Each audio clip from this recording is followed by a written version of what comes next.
ನೌಟಂಕಿ ರಾಣಿಯ ದಿನಕ್ಕೊಂದು ಮುಖವಾಡ ಬಯಲು. ಜ್ಯೋತಿಷಿ ಮಾತ್ರವಲ್ಲ, ಜಮೀನ್ದಾರ್ನೊಂದಿಗೆ ಶುಚಿ ಚಕ್ಕಂದ. ಆಂಟಿ ಬಂದ್ಲು ಆಂಟಿ, ಆಂಟಿ ಬಂದ್ಲು ಆಂಟಿ, ಆಂಟಿ ತುಂಬ ತುಂಟಿ, ಆಂಟಿ ತುಂಬ ತುಂಟಿ, ಏಜ್ 10 to 20, ಏಜ್ 10 to 20. ಇಲ್ಲಿ ಜ್ಯೋತಿಷಿ ಕಮಲಾಕರ್ ಭಟ್ ಜೊತೆ ಮಾತ್ರ ಈಕೆಯ ಸಂಬಂಧ ಇತ್ತು ಅಂತ ಎಲ್ರೂ ಅನ್ಕೊಂಡಿರ್ಬೇಕಾದ್ರೆ ಇದೀಗ ಮತ್ತೊಂದು ವಿಚಾರ ಕೂಡ ಬೆಳಕಿಗೆ ಬಂದಿದೆ ಕಣ್ರಿ. ಈ ಶುಚಿ ಒಂದಲ್ಲ ಬೇರೆ ಬೇರೆ ಪುರುಷರೊಂದಿಗೆ ಅಶುಚಿಯಾಗಿರೋದು ಒಂದೊಂದಾಗಿಯೇ ಹೊರಗೆ ಬರ್ತಿದೆ.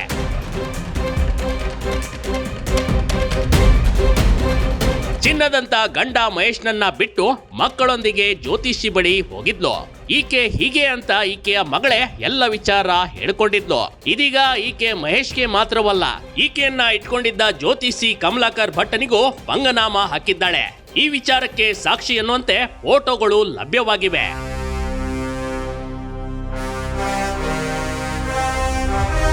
ಈ ನೌಟಂಗಿ ರಾಣಿ ದಿನಕ್ಕೊಂದು ವೇಷ, ದಿನಕ್ಕೊಂದು ಬಣ್ಣ ಬದಲಿಸುತ್ತಾ ಬರ್ತಿರೋದು ಸ್ಪಷ್ಟವಾಗಿ ಕಂಡು ಬರ್ತಿದೆ. ಸ್ವಂತ ಗಂಡ ಮಹೇಶ್ಗೆ ಬಿಟ್ಟು ಸೋಕಾಡ್ ಪುಂಗಿದ ಜ್ಯೋತಿಷಿಗಾದ್ರೂ ನಿಯತ್ತಾಗಿ ಇದ್ಲ?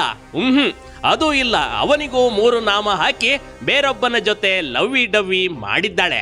ಗಂಡನಿಲ್ಲದಾಗ ಅವನನ್ನ ಮನೆಗೆ ಕರೆದು ಎಲ್ಲಾನು ಮುಗಿಸ್ಬಿಟ್ಟಿದ್ಲು. ಇತ್ತ ಜ್ಯೋತಿಷಿ ಇಲ್ಲದಾಗ್ಲೂ ಚುಮ್ಮ ಮುಂದುವರಿಸಿ ಸರ್ವಸ್ವವನ್ನೇ ತೋರಿಸಿದ್ದ ಕಿರಾತಕಿ ಹೆಂಗ್ಸು ಈ ಶುಚಿ ಕಣ್ರಿ.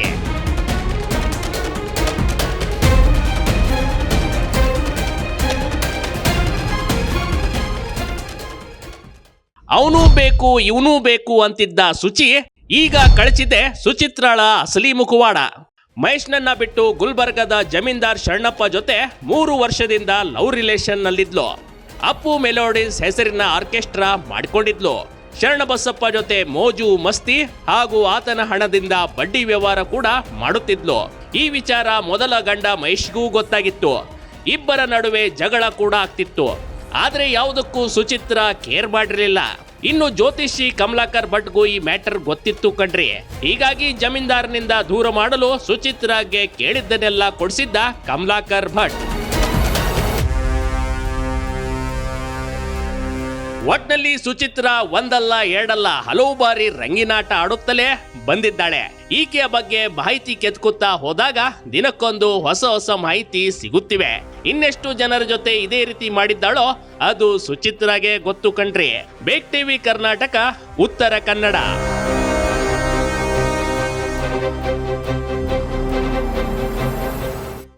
ಬೇಕ್ ಟಿವಿ ಕರ್ನಾಟಕ ಯೂಟ್ಯೂಬ್ ಚಾನೆಲ್ಗೆ ಈಗಲೇ ಸಬ್ಸ್ಕ್ರೈಬ್ ಮಾಡಿ. ಧನ್ಯವಾದಗಳು.